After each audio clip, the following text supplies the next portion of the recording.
Hello, welcome to today's professional development. What we're going to do today is we're going to focus on adaptive teaching. We said we're always going to focus on one of these 8 key elements, so today the focus very much will be adaptive teaching.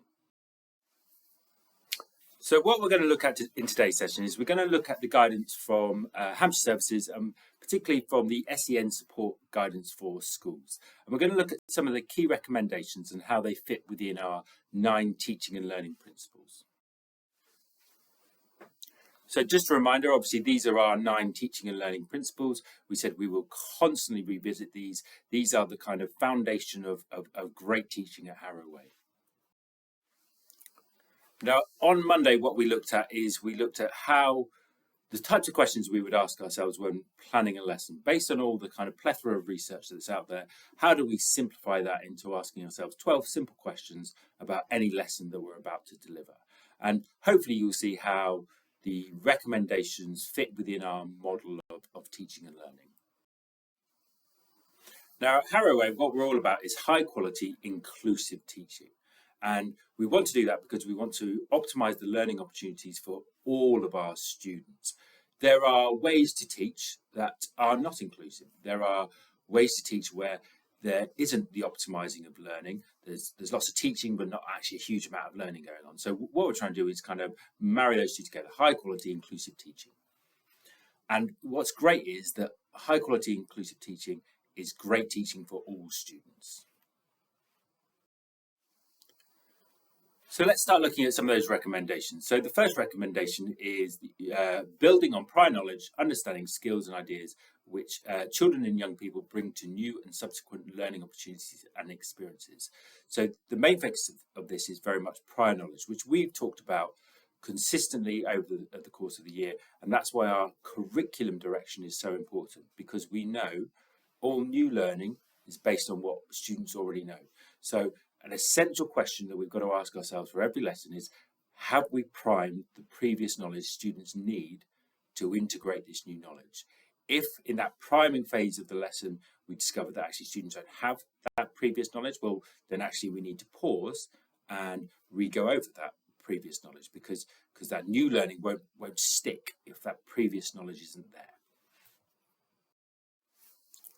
Second recommendation is that they embed key skills and understandings to gain fluency and mastery across different contexts of learning. So we've talked consistently about retrieval and the importance within our curriculum implementation. If we want things to stick, we know we are going to have to retrieve that information. And we know we're going to have carefully thought out retrieval activities that constantly go back over things, and the students are generating that information. Remember, that's important. It's not about you constantly telling them the same thing. It's about the students telling you. And that retrieval has to be mixed up. It can't be the same all the time. It's got to be mixed up so that they can use it in different contexts. Third recommendation is modelling to reveal the thought processes of an expert learner to aid understanding and help develop metacognitive skills.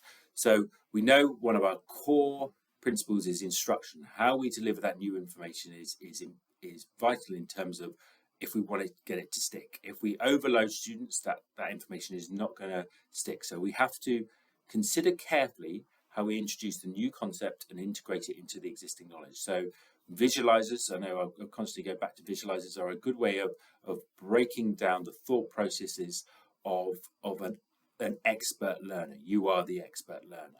Remember that students are novice learners. They bring knowledge. I'm not saying they don't bring knowledge, but obviously you are the expert, and you need to break it down because there is a real danger of overloading them. As an expert, we sometimes forget the really the small details, that you need to actually learn that process in the first place.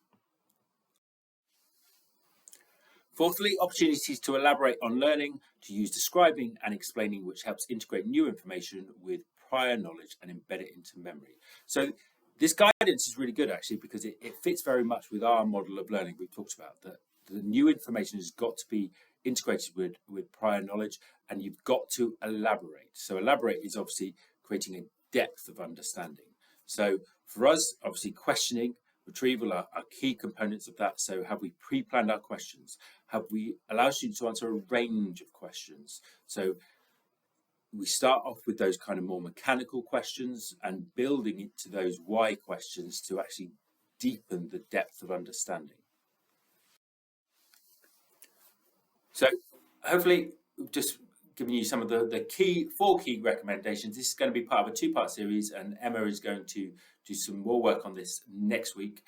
But actually, what's really lovely about these things is it very much fits with what we've been doing. This is our mantra, and actually, hopefully you'll see that all the CPD that we are delivering fits very much within these recommendations. So the four key takeaways really that I want to take away is, in every lesson, have we primed the previous knowledge? Do we make sure that students are generating that knowledge that they need in order to be able to be prepared for the new knowledge? Have we carefully thought out those retrieval activities? Obviously, our do now is a mechanism, but actually that's just one part of our retrieval. There'll be plenty of other opportunities within a lesson to retrieve. Have we carefully considered how we introduce the new concept? So instruction is crucial. We want to break these things down into very manageable chunks for students. And lastly, have we pre-planned our questions? We need a range of questions that are deepening the depth of understanding, if that makes sense. Okay, thank you. Have a good day.